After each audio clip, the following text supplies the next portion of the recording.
Magandang umaga o hapon o gabi sa mga abangers ni Kuya James. Ngayon po ay pag-uusapan natin ang isa sa pinaka-importanteng bagay na hindi pwede nawala na pag nandito ka sa New Zealand, no? So, ang ating audience ay yung hindi lang yung mga skilled migrant workers, kundi yung mga nandito na matagal na residente but they didn't find it very important to have this kind of service, no? Ang pag-usapan natin ay insurance, no? Kung natatandaan niyo, maraming mga nagpo-post sa Facebook page, no, na humihingi ng tulong, give a little dahil hindi nila na-avail, hindi sila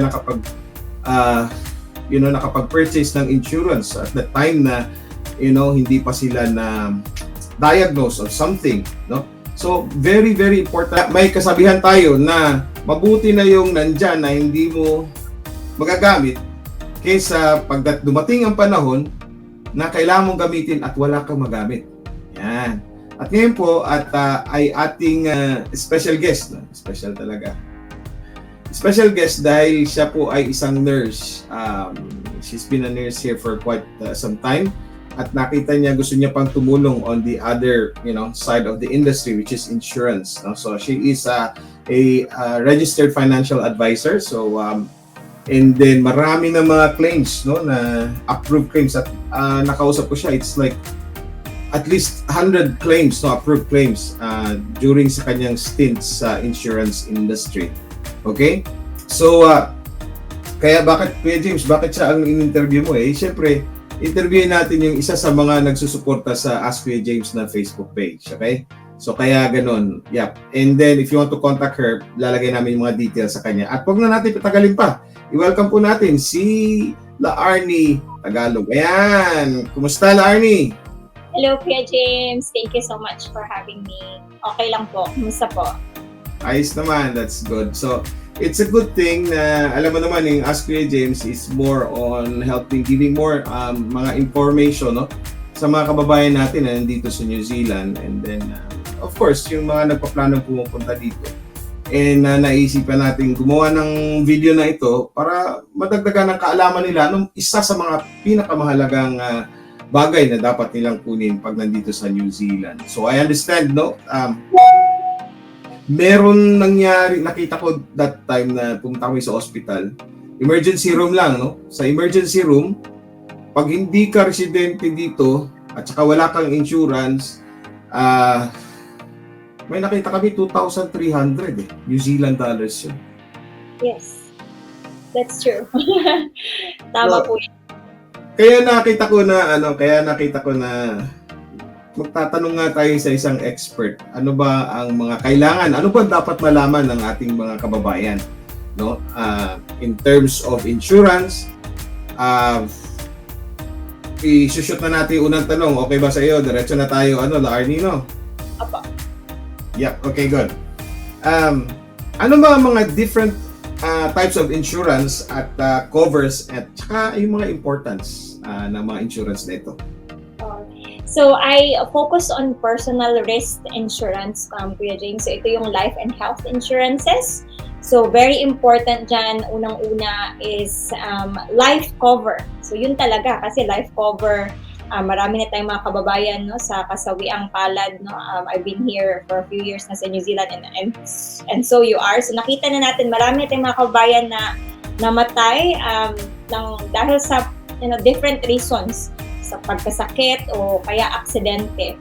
And so life cover, unang-una kasi pag mamatay ka sa New Zealand, funeral cost, mahal na ang funeral cost sa New Zealand is between 15,000 to 20,000 New Zealand dollars. So kung wala ka niyan, mahirap talaga kasi most of our kababayan, lalo na yung may mga pamilya pa sa Pilipinas, so mahirap kung walang insurance kasi pagpapalibing pa lang, it costs a lot na. And then yung repatriation, yung pagpapauwi ng labi sa Pilipinas, that can also cost a lot. Pero pag may life insurance, cover na po yan. Part yan siya sa life cover.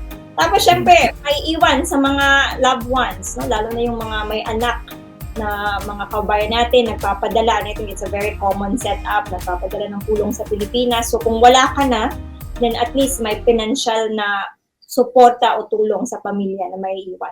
So yun yung pinakauna talaga na life Kaya, cover. kaya nga nandito sila para sa pamilya nila, di ba? Yung, Ganun tapos talaga kung yun. nawala sila, wala na, everything is gone. Yes, tama. Yeah. So life cover also, if maitanong ng marami, ito yung pinakamura din na cover among other benefits na pag-uusapan natin. So kahit life cover, sinasabi ko palagi sa aking Facebook page, kahit life cover man lang, it's also going to help a lot na. And the cost is like what I said, it's the cheapest cover among all the other benefits na pag-uusapan natin ngayon. Tapos, maliban sa life cover, meron din tayong tinatawag na critical conditions cover or trauma cover. Pareho lang yan siya. Maliban sa life kasi, palagi kong sinasabi is, dito kasi sa trauma, buhay na buhay tayo eh. Life cover, patay na tayo doon, pero at least may maitutulong sa pamilya. Sa trauma cover kasi is, ito yung nagkasakit tayo ng mga malubhang sakit kasama yung cancer. Very common heart attack, lalo na sa ating mga Pilipino. I think we have quite a high risk mga cardiovascular diseases, no? So heart attack, stroke, yung mga ganon na sakit. So itong trauma, ito yung magbabayad sa ating mga kabayan kung meron sila ng lump sum payment, depende yan kung magkano yung coverage nila upang makatulong habang wala silang trabaho during that time na nagkasakit sila ng mga ganyang sakit. Kasi kagaya ng cancer, posibleng hindi ka makapagtrabaho ng ilang taon, no? Depende kung gaano ka late stage yung cancer mo. So, ito yung magre-replace ng income habang wala kang trabaho, habang nagpapagamot ka, habang nagre-recover. So, napakalaking tulong talaga to sa ating mga kababayan. So, that's trauma or critical condition.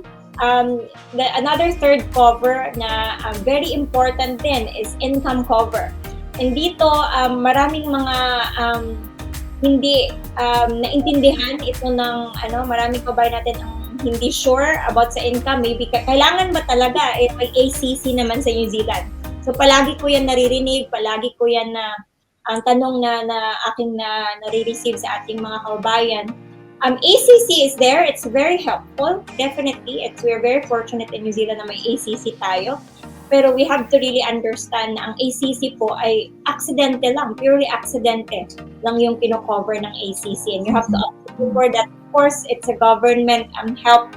So, may mga limitation. No? Hindi forever bayaran ka as long as hindi ka makapag-work. There's a lot of limitation. So, income cover, if meron ka, it will supplement that government benefit na ACC kasi ang income cover magbabayad sa iyo buwan-buwan kung hindi ka makapagtrabaho ng dahil sa anumang dahilan. So hindi lang siya aksidente. It can also be sakit or injury, aksidente. So lahat-lahat na dito ang babayaran ng income. Kasi hindi naman lahat aksidente lang yung dahilan na hindi tayo makapagtrabaho. So kahit sakit, as long as you can't work, ito yung income cover magbabayad sa iyo buwan-buwan. Kasi pag nagkasakit tayo, hindi naman titigil ang mga bayarin. Hindi naman titigil yung mga mga renta, pagkain, bills, no? So, itong income cover, it makes sure na yung mga responsibilities mo ay mababayaran pa rin habang wala kang trabaho. And yung income cover din, magbabayad din siya minsan on top of ACC. So, may mga ganong klaseng income cover. So, on top of ACC, if may natanggap ka, you will also get something from the income. So, yan din ay very important. Everyone who have income, yung may mga trabaho, definitely it's going to be helpful kung meron silang income cover. Tapos, ang pang-apat po, ang panghuling cover na very very important din, and ito din maraming mga misconceptions. Kasi nga, public healthcare is free in New Zealand. No? So, totoo naman, as long as your visa is 2 years plus, work visa, libre, eligible na sa public healthcare. Pero health insurance, private health insurance, yung tinutukoy ko is also very important. Kasi kahit libre, yung public healthcare sa New Zealand is meron kasing triage system yan. So, kung hindi ganoon kagrabe or urgent yung kaso mo, you will going to be in the public waitlist na tinatawag, no? So, kung may mga specialista consultations, and na-experience na to for sure ng marami sa ating mga kabayan, for surgery sila, or kaya for ultrasound, MRI, lahat-lahat yan kailangan mag-antay kasi they will triage it according to the urgency. So kung meron kang private health insurance, ito yung maganda kasi parang you skip the queue. So you can go straight to a private hospital, you can see a specialist privately without having to wait. So yun po yung apat na mahalagang benefits or covers na kailangan i-consider ng ating mga kabayan. Nice. So you were mentioning about life cover, critical conditions or trauma. The other one is the income cover, no? And the public health or the what was that medical cover? Yes po, yes. Yeah. Private Yeah. health insurance or medical cover, yeah. Medical cover. Anyway, pangunahan ko na yung tanong mo. Most likely, ito yung tanong ng ibang kabayan, no? So, most likely kung ano yung tatanong ko, yun ang magiging tanong. For example, isang tanong ko, na-mention mo income cover, tapos meron ACC. Right. Syempre, ACC, I understand, 80% ng tinatanggap mo, tama ba? Tama, 80%, yes. Okay, 80%. So, kung sumasahod ka ng $1,000 a week, for example, 800 lang makukuha mo. Yeah, 80% ng sahod, tama. Babawasan pa ng, ano yan, after tax, before tax, ano man ang kanya, computation. Yes, kuya. So may ano pa yan, may tax pa yan. Ang income cover din, may option na may pwedeng walang tax, yung type income cover na kukunin mo, pwede din yung walang may tax, no? So depende kung yung income cover, kung yung kukunin mo is yung may tax, so you can get covered up to 75% of your income, pero taxable siya at saka nag-offset din siya sa ACC. So kung may natanggap ka sa ACC, yung difference na lang bayaran ng insurance. So may ganun. Okay. Meron ding income cover na up to 45% lang ng income mo yung i-cover niya. So mas maliit pero hindi taxable at hindi din siya mag-offset sa ACC. So magbabayad siya on top of ACC. So depende na rin yan kung we need to assess the client kung anong klaseng income cover yung mas nababagay sa kanila. Yeah. So, siyempre, alam mo yung kababayan natin, magtatanong yan kung, magkano kaya yan? Pwede ba tayo magsabi ng like figure lang, plus minus something? Yeah. So, I would say, yes, tama yan. Kasi nga, yun yung kadalasan talagang tinatanong, no? Like, magkano? Kasi yun naman talaga yung concern ng ating mga kabayan, na baka mahal, so, maraming factors kasi yung premium, no, ng insurance. Kasi may iba pa nagkukumpara, yung kumpare ko, bakit $20 lang? Akin, ganito, 40. So, yan po kasi yung talagang warning din namin na sinasabi na hindi talaga tayo pwedeng magkumpara sa ating mga katropa, mga kapamilya, kasi iba-iba tayo ng sitwasyon. So, unang-una, edad ang pangunahing factor ng pagkakaiba ng premium. Syempre, kung mas matanda ka, mas magiging mahal sa'yo kasi mas mataas yung risk mo. Dahil, kagaya din yan ng sasakyan, no? Kung mas lumang sasakyan, yung makina mo is medyo, compare doon sa bagong sasakyan. So, mas may risk ka kung medyo matanda, kaya mahal yung insurance pag medyo mataas yung edad mo. Second, if you're smoking, maraming mga ganyan, mataas ang premium mo. If you're smoking, kasi nga, syempre, alam natin yung risk kapag smoker ka, marami yung health risk. So, mas mataas. Job din can also be a factor kapag yung job mo is more manual, no? Yung mga kunyari scaffolder, carpenters, of course, they'll pay more compared doon sa mga office worker na nakaupo lang. Kasi syempre, yung risk nila is higher compared doon sa mga nakaupo lang na mga klase ng trabaho. Sometimes din, kung marami ka ng mga sakit, no, yung mga health history, medical health, sometimes magiging mahal din yung premium mo kapag may mga ganong risk na matataas, yung mga cholesterol or mga blood pressure, a combination perhaps. So sometimes, so maraming factors. So ang sasabihin ko lang is hindi dapat mamblema yung mga kabayan natin when to, like, if it's gonna be too expensive. Kasi yan yung work namin as insurance advisors. We help you tailor the coverage based on your budget and without compromising the quality ng kalidad ng cover mo. We will all gonna tailor it, no, based sa budget. So wag matakot reach out for advice kasi hindi naman kailangang mahal. Ang sinasabi ko palagi, Kuya James, is it doesn't have to be a very big cover kasi at the end of the day, kahit konti lang yung cover mo, at saka afford mo yan and kaya mong i-maintain ang pagbabayad, that is still better compared talaga sa wala kang cover. So, kahit anong budget, pwede. Yeah, so which would lead me to the next question. I mean, not a question. Para sa mga kababayan natin, gusto mo talaga malaman na magkano kaya ang magiging mababayaran ko sa insurance. So, ilalagay namin ng link dito, kontakin mo sila Arnie kasi magbibigay kaya tala Arnie ng one-on-one free, tama ba 'yan? One-on-one free consultation? Yes, definitely. Yeah. So they can book we can put the link and they can book a free appointment. So it's actually a free consultation. So yes. Wag matakot, baka oo. So just book, have a chat. And marami na akong mga kababayan natin, of course, na na ito lang talaga yung budget, and I'm all about budget because I'd rather want you to make it affordable, no, yung kaya mong bayaran, kaya mong i-continue yung kaysa para tuloy-tuloy yung cover mo. So yes, mag-book lang and that's very easy. Hindi naman problema yung budget. Magagawa ng paraan.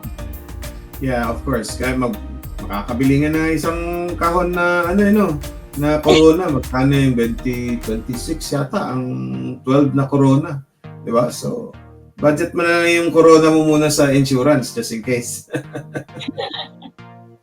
Di ba? So may pang-budget ka sa may pang-budget ka rin for the para sa yung assurance or insurance kung tawagin. Anyway, so maraming salamat for that. That is really good information, no? Yung life cover, critical condition, trauma. I understand yung trauma, nagkaroon depende yan kasi kami may cover ako ng 5, multiple yata ang tawag sa amin dun So kung nagpa-cover ako ng, for example, ng, shall we say, $500,000, tapos nagkasakit ako ng trauma, for example, no? Makakuha ko ng 100,000, for example, kung multiple covers. That's 20% or? Yes, oo. So maraming klase din yung trauma cover. So depende din yan kung saang company. So may mga ganun na cover, like sinasabi mo, 20% of your cover, depende sa severity no condition mo, no? So cancer by severity yun, babayaran ka ng ilang percent. Meron ding mga sakit na partial payment, which is 25% ng coverage amount mo. So kung 100,000 partial payment, no? So for example, I'll just give an example. May isang company na dalawa yung payment for cancer, no? So partial payment for early cancer, early stage, so that's 25% of your coverage. So 100,000 yung trauma mo. At early stage of cancer, they'll already pay you 25,000. Right. Okay. And if it's late stage of cancer, then that's the full payment. So mga trauma cover, for most companies, they have partial and full payment na cover. Yeah. Depende. Oo. May natanggap akong question before. Like, anong mangyayari sa kanya? May nakalagay ba doon sa clause na ang beneficiary niya ay nasa Pilipinas? Ano bang magandang how does it look like? Okay, so we really encourage ng mga kabayan natin na i-check yung insurance policy nila na merong ang tawag na kasi yan is policy owners, no? So that is basically beneficiary term. So just the term. So policy owners, they have to make sure na may second policy owners at hindi lang sila para on claim time may makokontak. And nangyari to to a few clients sa team namin, no, na yung beneficiary nila nasa Pilipinas, namatay yung client dito, and we just contact that person sa Pilipinas to receive the claim, no, to process. So mas mahirap kung walang beneficiary yung policy. So that's something everyone should check kasi yung iba siya lang talaga, siya policy owner, siya din yung cover. So it's good to have a second policy owners para that person can claim on your behalf should something happen to you, lalo na yung mga life cover na we really need someone else to claim on your behalf. Mm-hmm. So okay lang kahit sa Pilipinas, no problem. That's good. So nandun yan sa kailangan nakasulat yan dun sa nakasulat policy. Yan dun sa policy. No? Correct. Okay. another one, kasi may mga random bumabalik sa akin yung mga questions sa mga kababayan natin. Granting na kakuha ka ng 20% ng iyong trauma cover, tapos like after like a couple of months talagang namatay ka, are you going to get the full, for example, the full cover o bawas na ng 20% yung iyong insurance coverage? So, for example, you're saying that kunya naka-claim ka sa trauma, no? Nag-cancer ka. Yes, So, yeah. binayaran ka ng sa trauma cover mo, and as long as you survive for the next 14 days, they will pay you the full life cover. Okay. Okay, Yeah. so kung ito lang yung kunya, nagka-heart attack ka, tapos after 5 days namatay ka na, then they'll pay you the life cover and not the trauma. Because you have to survive 14 days muna to get the full life cover kung may mga ganong pangyayari. That's good. Right.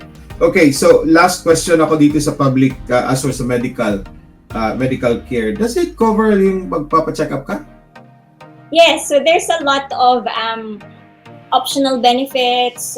So merong mga specialist and tests, so specialist na consultations, diagnostic tests, no, yung mga X-ray, ultrasound, yung mga ganon, mga major diagnostic, CT scan, MRI.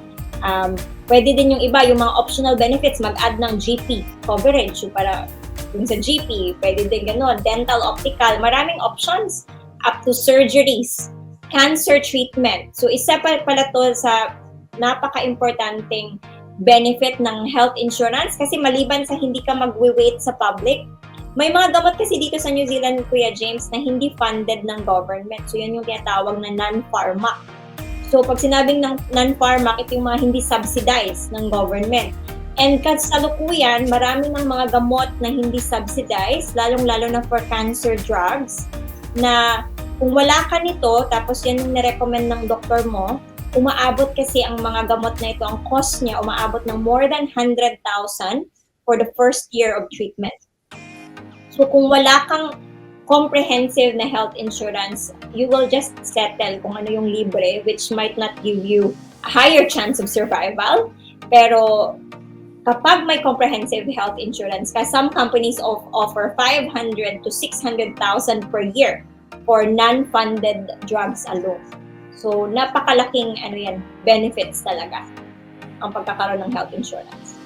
Nice. Thank you, Lainey. For example, if you have been diagnosed of something, no, meron ka ng pre-existing condition kung tawagin, tapos wala kang health insurance, can you still get a medical cover? Yes, you can still get a cover. First is depending on kung anong klaseng medical condition ka, okay? But definitely, if you can get a medical insurance, posible yan na hindi na mako-cover. Okay? So most pre-existing conditions are going to be excluded. Ma-exclude na siya. So basically, you cannot claim anything about that pre-existing condition sa medical insurance mo. Okay? So may mga yan yung tinatawag na permanent exclusion. May mga sakit na yung mga long-term, no? Kagaya ng diabetes. No? So you can still get coverage, medical coverage, but then without covering the diabetes part, no? Or complications of diabetes. Meron ding mga sakit na, let's say, pre-existing condition na kagaya ng asthma, pero matagal ka nang walang asthma. Let's say, for example, last year lang yung sumpo mo or last month. But meron ding mga hindi permanent exclusion. So let's say, after 2 years, 3 years, wala ka ng simptomas, hindi ka na nagagamot, they might look at covering that. So hindi siya permanent exclusion. But depende yan sa sakit. May mga permanent, yung mga long-term na sakit, meron ding mga temporary exclusion lang na pwedeng tanggalin along the way kapag wala ka ng sintomas at paggagamot. Like for example, na-diagnose ka of gallbladder, for example, stones, no, before. Tapos, nagpa-ano ka, siyempre, kinabahan ka, nagkaroon ka ng kidney stones naman. Ang kidney stones is covered. So, kapag natanggal na, depende din kasi meron din mga recurrent, no? So, recurrent na yung bumalik ulit, nakailang balik na. So, they have to assess talaga yan. So, depende yan sa buong detalye, no? Nang i-assess yan ng insurance. Kung ano ba yung risk nito. Kasi parang nakailang balik na yung ano niya, nagre-recur. So baka may risk pa ito na bumalik. So most of the time, maaaring hindi yan siya i-cover. So i-assess yan kung mga one-off lang, tapos wala na, meron kang mga ultrasound na confirming na wala na talaga, yung mga ganon. So yun yung makakatulong din sa pag-decide ng insurance whether i-cover nila or hindi. Good. Alright, I think this could be the last for this part. Last question. Ako ay nandito sa New Zealand at meron ako medical cover, meron ako medical insurance. Anong coverage? Ma-cover ba kung magpunta ako magbakasyon ako sa Pilipinas, tapos nagkasakit ako doon? Or pumunta ako sa Australia or somewhere outside New Zealand? Cover ba siya or what? That is a very good question kasi yan yung very common question din tinatanong sa akin ng mga kabayan natin ng medical insurance, na may medical insurance sila. So kung magta-travel, magagamit pa. So medical insurance ay dito lang yan sa New Zealand, no? So if you need medical costs while in New Zealand, and let's say nagbakasyon ka, nagkasakit ka sa Pilipinas, it has to be travel insurance yung magko-cover sa'yo. So that is the role of travel insurance. When we're traveling, nagkasakit doon, na-admit, kinailangang surgery, your travel insurance will pay for that. So yung medical insurance mo, let's say for example na lang na nagkasakit ka sa New Zealand, sa Pilipinas, umuwi ka ng bakasyon, and you're still able to travel back to New Zealand, pwede mo na ditong ipagamot yan using your medical insurance, but not while overseas. But another situation, may mga ano kasi na tinatawag built-in benefit ng medical insurance. So yung mga medical tourism benefit. So say for example, gusto mong magpagamot sa Pilipinas kasi for example, you have families there na may mag-look after sa'yo. So you can get your treatment in the Philippines. So some insurance companies dito sa New Zealand will pay up to 75% of the cost. Kung gusto mong magpagamot ka sa Pilipinas, particularly kasi you have support person there or kung ano man, may mga ganong option. You just need to get pre-approval before flying. So pero kung travel lang na aksidente doon, you cannot use it. Even sa Australia, you cannot yet. It's clear. Alright, good. Ito pala, dami kong last kasi may mga pasok na more Ito, ako nagpa-cover ako, like for example, lahat ng coverage kinuha ko sa'yo for example. But, ano gagawin ko kung, syempre, yung aking mother or father or, papuntahin ko dito, kailangan ko ng travel insurance. Is it going to be like separate for them or pwede ko bang ipasok sa akin onto something? I don't know if that's... Yes. So, if we have parents coming over here, kunan nyo sila ng travel insurance kasi most of our parents or grandparents visitors visa yan sila. So, you need to give them travel insurance but hindi mo siya maa-attach doon sa mga life cover mo. Kasi most companies, they're only doing like life, trauma health, and a separate company for travel insurances. So, most of the companies offer separate siya. So do you also do like travel insurance? Yes.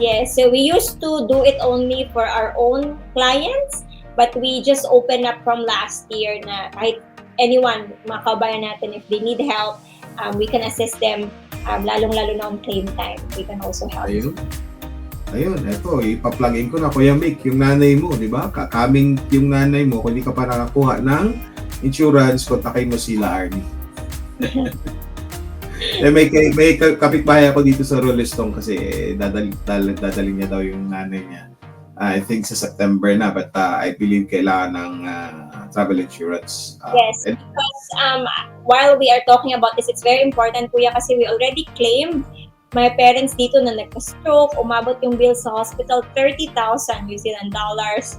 Or more than that. So, and if you are the sponsor of your parents coming over, sino mang kapamilya, you're actually responsible to take care of that cost. So, wag na tayong mag-alala, wag na tayong poproblemahin, and just get them travel insurance. Malaking tulong if magkasakit sila dito dahil mahal, dahil hindi sila eligible sa ating healthcare. That's good. Napakagandang mga information na kukuha natin. Very meaty. Para sa akin, it's very meaty. And malaman siya, no? and coming from an expert. Actually, we're already 30 minutes na, Arnie, no? Tinignan ko eh. But I'm going to shoot this further 2 questions probably, and then I don't know if I'm going to. If you have questions, guys, just shoot the questions on the comments below. No, I know this is not live, but once we post this one online, Arnie is going to be there to watch this one, and then she will be there to answer your questions if you have some questions that I wasn't able to ask. Okay, so. Now, the question would be, basahin ko na. Why use the services of an insurance advisor when applying for insurance? Bakit kailangan mo talaga ng advisor? Eh, meron naman sa online, bibili na lang ako online. Bakit kailangan mo ng advisor? Yes. We really highly recommend people na wag mag-DIY. No? Iiwan nyo na sa mga experts, mga insurance advisors na kakilala ninyo. Kasi nga, kapag nag-apply tayo ng insurance, kailangan talagang maintindihan. And as my experience, Kuya James, marami nang dumulog sa akin ng mga kabayan natin na yung bang na-upset, na-frustrate kasi hindi sila nabayaran ng insurance, and for the reason na hindi part ng cover nila yung nangyari sa kanila. And no one explained to them, of course, nung kinuha nila kasi binili lang sa online. So walang nag-explain kung ano yung cover mo at ano yung hindi covered. So na-upset yung iba kasi ang iba nagbabayad ng ilang taon, no? Tapos konting x-ray, hindi pala covered yun kasi walang nag-explain, hindi pala part. So pag mag-insurance tayo, kasi mahal ang insurance or syempre i-budget natin yan, so kailangan talagang maintindihan. And I'm more of that na talagang kailangan maintindihan, wag lang kumuha ng kumuha, wag lang mag-ask ng quote, magtanong para talaga maintindihan mo. Masarap kasi magbayad. Something na naintindihan mo para saan yung binabayaran mo. So kahit nag-isip ka dyan, babayaran mo yan kasi naintindihan mo ang importansya. So get it through an insurance advisor kasi libre naman din yung service ng insurance advisor. So why not? At saka makakatulong kami na ma-recommend yung insurance company na mas suitable ka. So independent insurance advisor ako, Kuya James. So that means hindi ako tied up sa isang insurance company lang. So I have access to different insurance companies in New Zealand. So I have maybe almost 1,000 clients. Iba't iba na yung insurance companies na nire-recommend ko each individually kasi pagdating sa insurance, it's not a one-size-fits-all. Kailangan ma-assess individually saan ka na company mas makaka-benefit. So yun. So wag mag-DIY, mag-book lang ng appointment, and yun, mas makakatulong para sa inyo. And on claim time din, no? Sinasabi ko palagi, as your insurance advisor, we take care your claims, no? We process the claims. So mahirap kayo mag-claims pag ikaw lang, di ba? And then we act, parang sinasabi namin, we act as lawyers on claim time. Kasi talagang we fight for that claim to be approved. We read policy wording. So parang yun, ganun din. So talagang yung service namin is very, very wide. So sayang kung hindi mo i-avail, libre din naman. Yeah, and being an insurance advisor, that is also a regulated career here in New Zealand, no? Kailangan siya hindi siya tinatawag na RFA or Registered Financial Advisor. No, hindi ka pwedeng sinabi ng kaibigan mo, ito hindi po pwede yan, kaibayan, no? Kailangan na RFA or Registered Financial Advisor, which is Arnie is a Registered Financial Advisor. May course din yata kayong dinaanan yan. Yes, tama. Meron din po. Yeah. Okay. So we're getting closer now. So I'm going to go for this last question. Why people should prioritize having an insurance here in New Zealand? Yan. Unang-una kasi wala tayo, lalo na yung mga wala pa rin tayo sa ating home country, no? Kumbaga kahit dito residente ka na, 'di ba? Hindi pa rin natin to yung most of our families maybe nasa Pilipinas pa rin. So yung support system natin dito is very limited. So if we face mga financial problem at kung ano pa, tayo lang, no? Mahirap.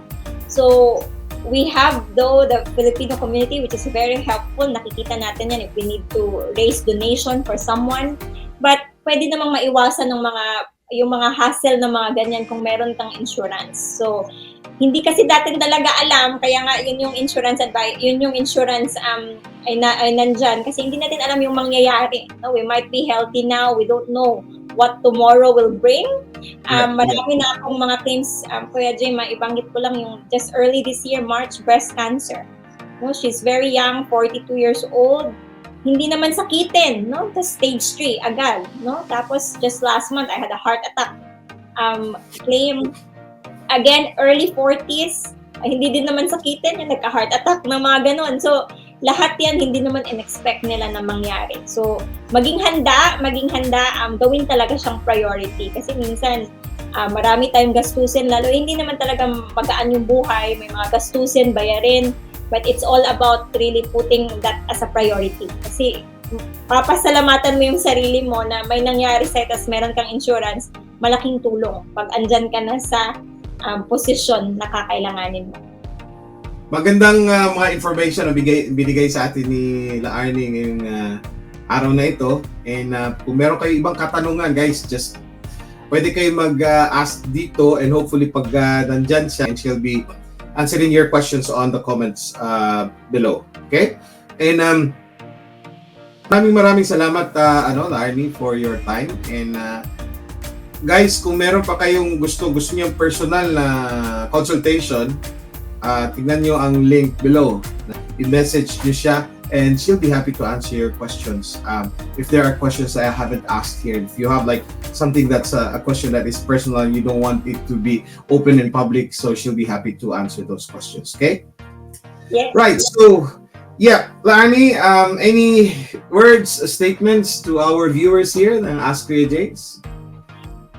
Yes. So, para din sa ating mga kababayan na meron ng mga insurance, so hindi naman to para lang doon sa mga wala pa. So kahit meron ka ng insurance, tapos hindi pa nare-review, may mga ganun din ka, James, no? Mga 5 taon na yung insurance nila, hindi na nabalikan, tapos ano na pala yun, kumbaga hindi na suitable sa current circumstances nila, no? May mga anak na, may mga bahay na, so kailangan din niyang i-review to make sure na yung cover mo is suitable. So kung ano man yung circumstances mo ngayon. So get it also reviewed. I'm happy to also help. But if you have an insurance advisor, just go back to your insurance advisor and ask for a review. Kasi that is also very important. Yan lang po. Yeah. You can also invite them to click or contact me ganun for consultation. So, yes, all my details it will be posted here. You can contact me.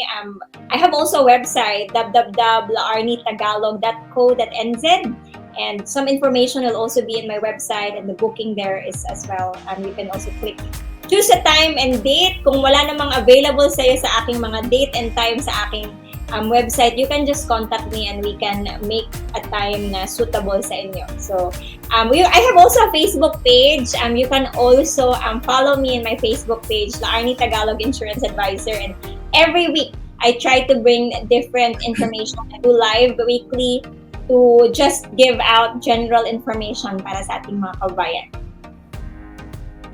Right. Thank you very much once again. And don't forget to secure an insurance cover. Kahit anong cover pa yan, but just get an insurance cover. Maraming salamat po sa inyong lahat and magandang araw. God bless everyone. Thank you, La-Arnie. Thank you, everyone. Bye-bye. Bye. Iyon, no?